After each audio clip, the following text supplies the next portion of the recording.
Hello everyone, and welcome to our expedition briefing for Angel's Landing.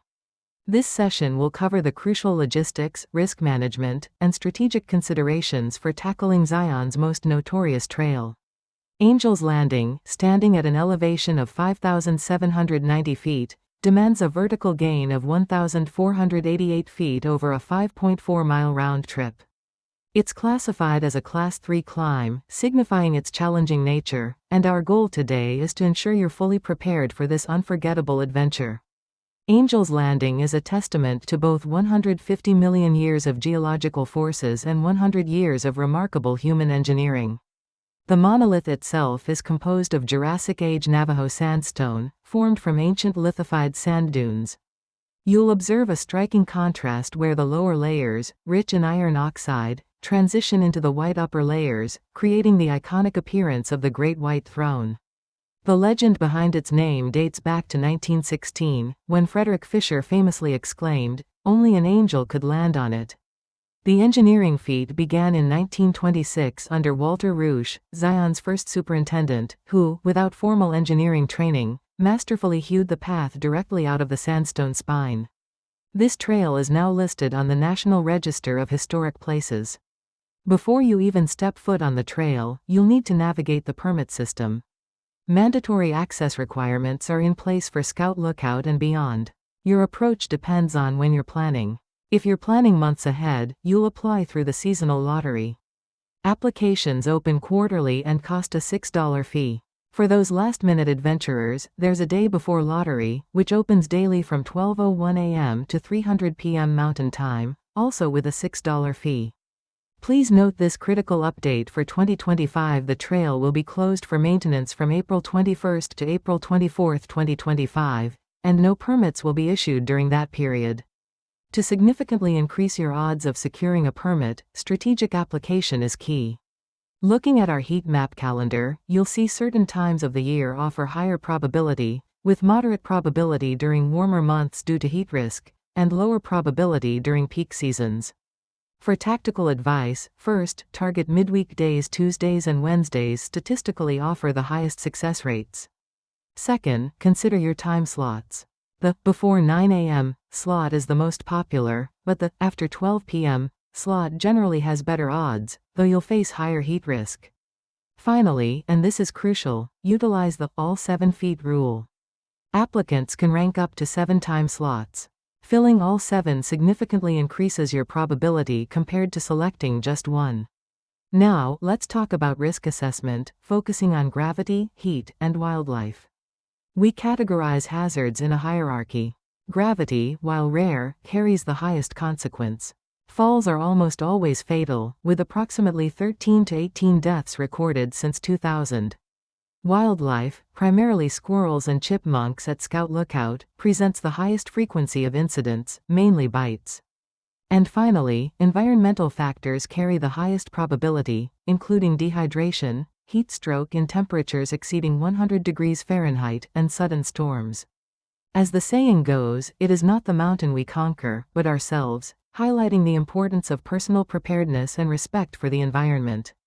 Proper biomechanical preparation and a thoughtful gear loadout are paramount for this trek. For your training protocol, remember that tendons take over 200 days to regenerate, so start early. Incorporate weighted step-ups, training with a 15 to 25 pound pack. Bulgarian split squats are excellent for targeting unilateral balance and cardio intervals, particularly stair climber sessions at a 15 to 19% incline, will build crucial endurance. For essential gear, prioritize high-traction footwear. Gloves are a must for grip on the chains. Carry a minimum of 3 liters of water. And if you're hiking in winter, traction devices like microspikes are mandatory. Let's break down the route profile into 5 distinct stages of ascent. We start at the grotto, our initial point. Stage 2 takes us through Refrigerator Canyon, at about 1.3 miles. Stage 3 involves Walter's Wiggles, encountered at 1.8 miles. Stage 4 is Scout Lookout, at 2.1 miles, which serves as the permit checkpoint. Finally, Stage 5 is the spine, leading to the summit push. The final 0.4 miles, though seemingly short, gain 300 feet in elevation and demand the highest mental energy. You can see on the graph how the elevation steadily increases from 4,300 feet at the start to 5,790 feet at the summit. Stages 1 and 2 cover the journey from the grotto to Refrigerator Canyon. Your approach begins at shuttle stop number 6, crossing the Virgin River. Initially, you'll encounter deceptively sunny, paved switchbacks. Refrigerator Canyon then offers the only significant respite from the heat. This hanging canyon ecosystem provides noticeably cooler temperatures due to its shaded, narrow environment. Our strategy here is to designate this as a hydration zone. Take this opportunity to cool your core body temperature before the more strenuous ascent that lies ahead. Stage 3 introduces Walter's Wiggles, a true engineering marvel.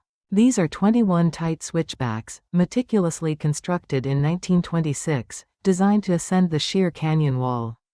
This section is a serious grind, with a 19% incline, pushing your activity level to 8.2 METs, indicating vigorous activity. The key tactic here is to remember this is not a race. Use the turns as natural rest intervals to manage your heart rate and catch your breath. Pacing yourself is crucial through this challenging section. Stage 4 brings us to Scout Lookout, a critical decision point at 5,350 feet. This is where the permit filter comes into play. Rangers are stationed here, and if you don't have a permit, you must turn around. This is also your last chance for facilities, though the restrooms can often be overwhelmed.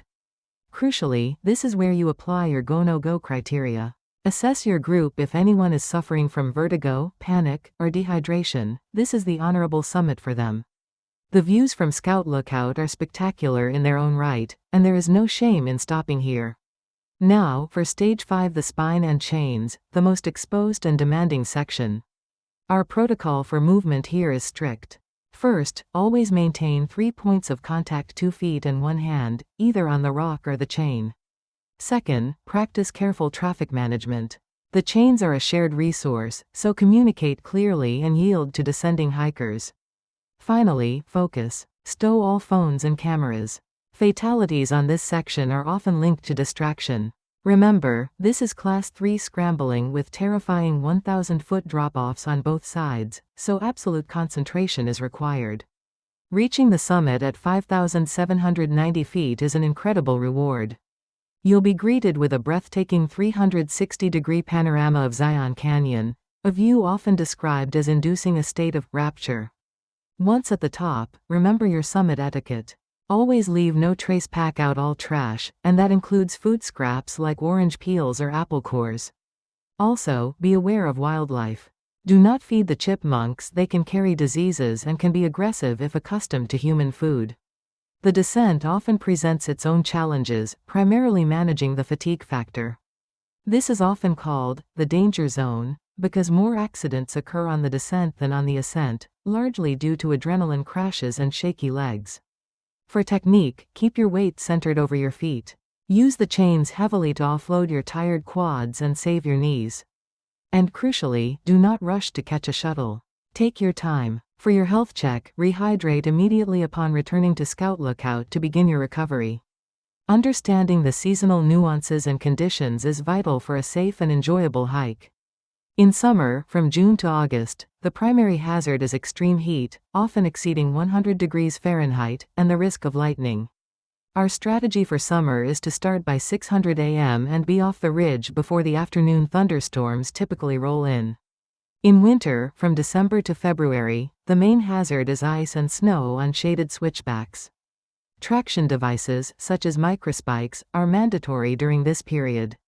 Crucially, do not attempt the chains if they are iced over. Finally, let's consider contingencies. What if the lottery says no?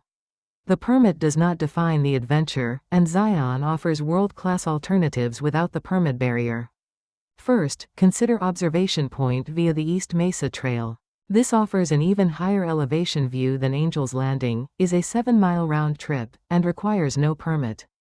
Another fantastic option is Canyon Overlook, a short 1-mile round trip, providing similar high canyon views with minimal effort.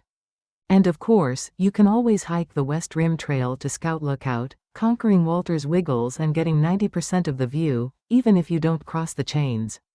There are many ways to experience Zion's grandeur.